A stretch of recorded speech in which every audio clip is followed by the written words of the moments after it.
Cinta, satu kata yang begitu sederhana, namun penuh dengan makna dan cerita. Dalam coaching ini, saya bersama peserta mencoba menyelami cinta. Bukan hanya sebagai konsep, tapi sebagai sebuah pengalaman hidup. Kalau menurut saya tuh cinta itu memberi rasa nyaman gitu, kayak nyaman, kayak kita tuh ngerasa senang kalau di dekat dia gitu. Dia ada rasa gimana ya? Kalau menurut saya cinta itu ketika tuh kita tidak tahu kita tuh kenapa kita tuh merasa bahagia tuh dekat-dekat dia. Kita tuh merasa nyaman, pokoknya senang itu kalau dekat dia. Kalau menurut Aulia, cinta tuh ya yang memberikan rasa senang, nyaman, aman, terus merasa disayang aja gitu. Hari pertama dimulai dengan membingkai percakapan tentang cinta. Melalui video inspiratif dan refleksi pribadi, saya membantu peserta memulai perjalanan ini dengan hati yang terbuka.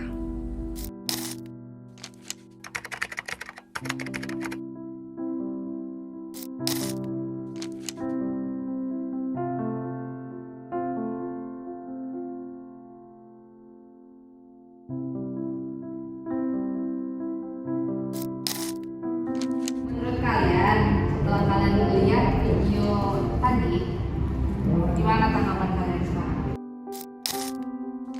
Mungkin kalau dari sisi bapaknya tuh awalnya dia belum ngerti kan kenapa dia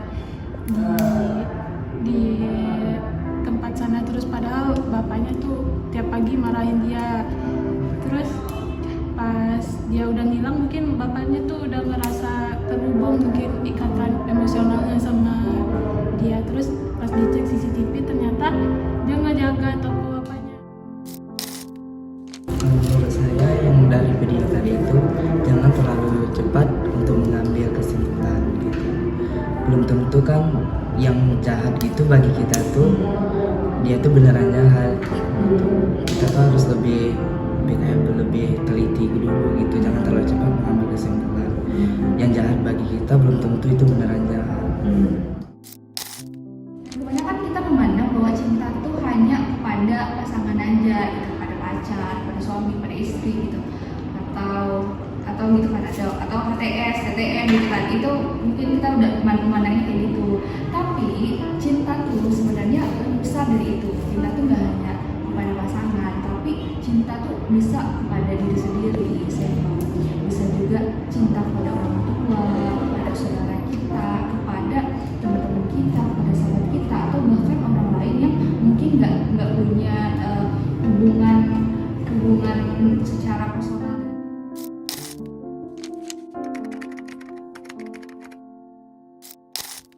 Jadi aku pengen teman-teman buat menceritakan gitu kisah cintanya dalam bentuk apapun, kayak apapun lah cerita yang menurut teman-teman tuh yang paling teman-teman ingat, yang paling teman-teman berkesan, yang paling paling kalian ngena lah buat kalian masing-masing gitu. Jadi dia ngerasa kalau di rumah tuh kalian ngerasa biasa aja, kayak ada nggak adanya tuh ya nggak ngaruh gitu, ngerasa gitu kan, mau main ya main, mau kemana-mana ya udah gitu. Tapi semenjak semenjak pindah ke Jakarta kan, semenjak kuliah, ternyata orang tua Aulia tuh nyariin Aulia sebenarnya. Saat dia lagi nggak di rumah, ternyata mereka tuh nyariin, mereka tuh peduli udah makan apa belum gitu. Kalau Aulia sakit ternyata di rumah iya mereka ngurus, cuman Aulia pas di rumah mungkin nggak nyadar gitu ya, kayak menganggap kelakuan itu udah biasa aja gitu. Dulu pas baru tamat SMP, yang baru awal SMA tuh pernah tuh namanya pacaran ya, pernah tuh jatuh cinta sama seorang gitu. Terus kita jalaninnya gitu, yang awalnya tuh kan cuma dekat doang gitu kan, teman-teman dekat doang. Terus saya tuh mulai merasa nyaman gitu ke dia gitu. Terus udah jalan nih hubungannya tuh udah 1 bulan gitu jalan hubungannya. Terus saya memberanikan diri ya untuk nyatain perasaan gitu. Terus udah jalan nih 1 bulan gitu kan, hubungannya udah 1 bulan. Ternyata dia tuh udah ada pacar. Langsung pernah. Nah jadi itu pas SMA juga sih, itu kan ada aku deket sama orang, terus beriring waktu tuh kita dekat tuh pacaran. Nah udah lama tuh, udah berjalan 4-5 bulanan lah. Terus ada problemnya tuh bukan cuma masalah kita berdua doang, termasuk juga keluarga. Nah dari pacaran sama dia tuh kayak aku tuh yakin bahwa dia tuh aku maunya cuma dia gitu, aku maunya cuma dia, nggak ada yang lain gitu, karena aku tuh cinta banget gitu. Nah cinta banget loh sama dia gitu, kayak aku tuh rela ngebantu orang tua aku demi aku tuh mau bareng sama dia gitu. Nah kayak dia tuh awalnya tuh aku bilang kayak ya udah kita berjuang bareng nih, niatnya mau berjuang bareng, ternyata dianya nggak mau, terus aku diputusin. Terus aku kayak nyesel gitu. Saat berbagi pengalaman tentang cinta, kami mendengarkan berbagai kisah cinta, kebahagiaan, kehilangan, dan juga harapan. Setiap cerita adalah pelajaran yang berharga. Cinta tidak hanya sekedar perasaan, melainkan sebuah tindakan. Jadi memang benar kalau cinta itu merupakan sebuah emosi yang ada di diri kita, yang mana yang kita rasain sendiri itu. Tapi biasanya yang seperti teman-teman ngomong tadi, kita tuh kayak aku merasa nyaman, aku merasa betah, aku merasa disayang, aku merasa ini.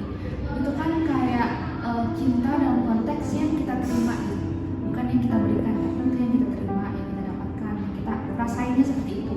Tapi cinta tuh gak hanya sekedar perasaan kita, tapi gimana sebuah tindakan kita terhadap orang yang kita cintai gitu.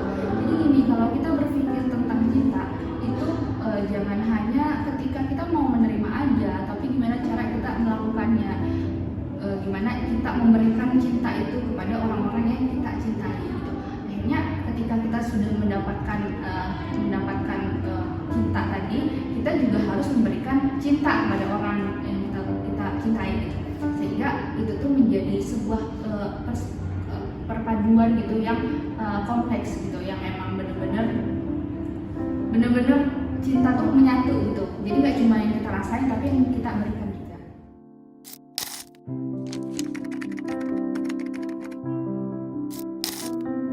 Jadi menurut Cenderung ini ada namanya segitiga cinta. Jadi cinta itu terdiri dari beberapa komponen. Ada namanya intimasi, ada passion, ada komitmen gitu. Yang menjadikan cinta kita lengkap itu karena ada 3 komponen cinta ini, ya intimasi, passion, sama komitmen. Intimasi itu lebih ke kedekatan kita sama orang-orang yang kita cintai, entah itu kepada orang tua kita, kepada pasangan kita, kepada saudara kita, teman kita, sahabat kita. Jadi ada intimasi itu kayak apa? Kayak adanya kedekatan secara emosional. Contohnya kayak kita memberikan dukungan kalau dia pengen apa, karena kalau kita cinta tentunya kita pengen orang yang kita cintai itu merasa enak, merasa dicintai gitu. Jadi cinta tuh gak hanya cinta itu gak penting seberapa kita mencintai orang itu, tetapi gimana orang itu tahu kalau kita mencintainya gitu. Terus ada passion, komponen cinta saya itu passion itu kayak lebih ke gairah. Contohnya kita suka sama dia karena dia cakep gitu, karena dia cantik, karena dia ganteng gitu kan. Jadi biasanya itu tuh awal, kalau cinta dalam konteks pasangan itu tuh menjadi awal kenapa kita suka sama dia. Jadi biasanya gitu kan, ada first impression karena ya dia cakep lah, karena dia cantik lah gitu kan. Itu passion gitu. Terus juga ada komitmen. Jadi komitmen ini tuh gimana kita tuh mempertahankan hubungan yang kita bentuk, hubungan sama pacar. Jadi ada komitmen, kita tuh sama-sama sama-sama kayak pengen hubungan ini tuh berjalan terus. Jadinya ada komitmen antara aku sama kamu, antara kamu sama pacar atau sama orang tua. Kita pernah nggak sih dengar kayak mau gimana pun kesalahan kita, mau gimana pun kesalahan orang tua kita, dia tetap orang tua kita. Itu kan komitmen yang secara tidak langsung tuh udah terbentuk karena adanya ikatan antara orang tua dan anaknya. Jadi cinta itu bakal lengkap, bakal kompleks, bakal padu, bakal lebih indah itu ketika adanya ketiga komponen ini, adanya intimasi, ada passion, sama ada komitmen.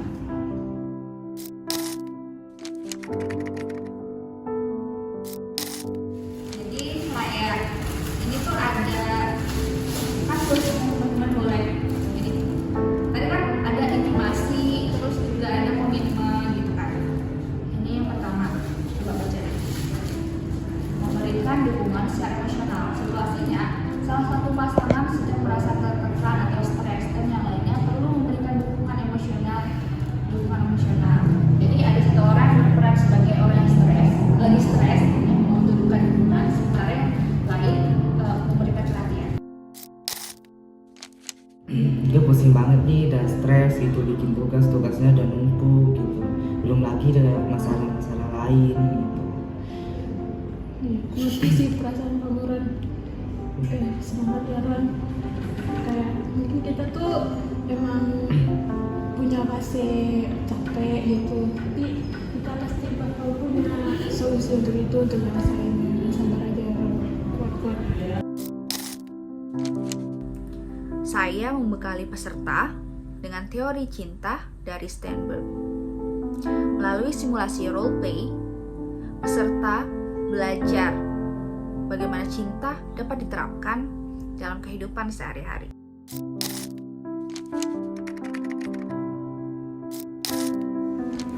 Ketika kita udah ngikutin kan serangkaian kegiatan kita yang mulai dari gimana cara kalian memandang, gimana cara kalian memahami, gimana cara dan sebenarnya apa itu cinta, konteks cinta itu kayak apa gitu kan.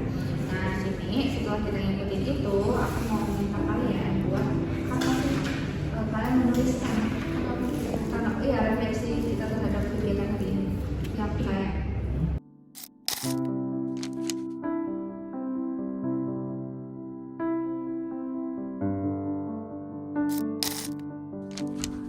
Coaching ini adalah perjalanan kecil dalam memahami cinta. Akan tetapi, setiap langkah yang diambil adalah awal dari perubahan yang lebih besar.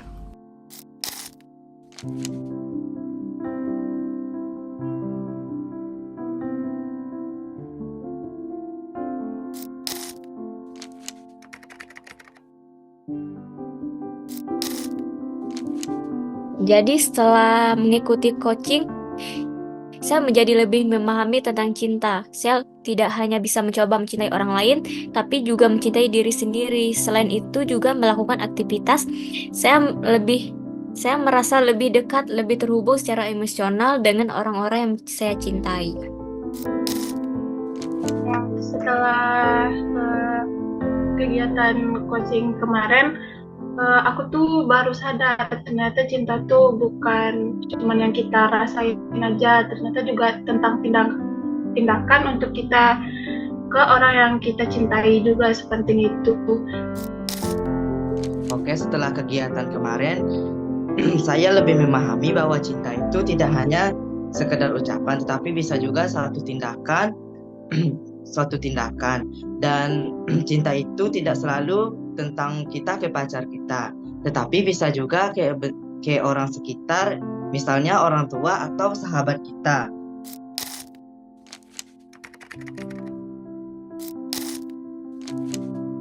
Pesan aku buat orang-orang di sana, jangan lupa bilang makasih untuk diri sendiri, karena menurut aku mencintai nggak hanya ke orang lain aja, tapi juga ke diri sendiri.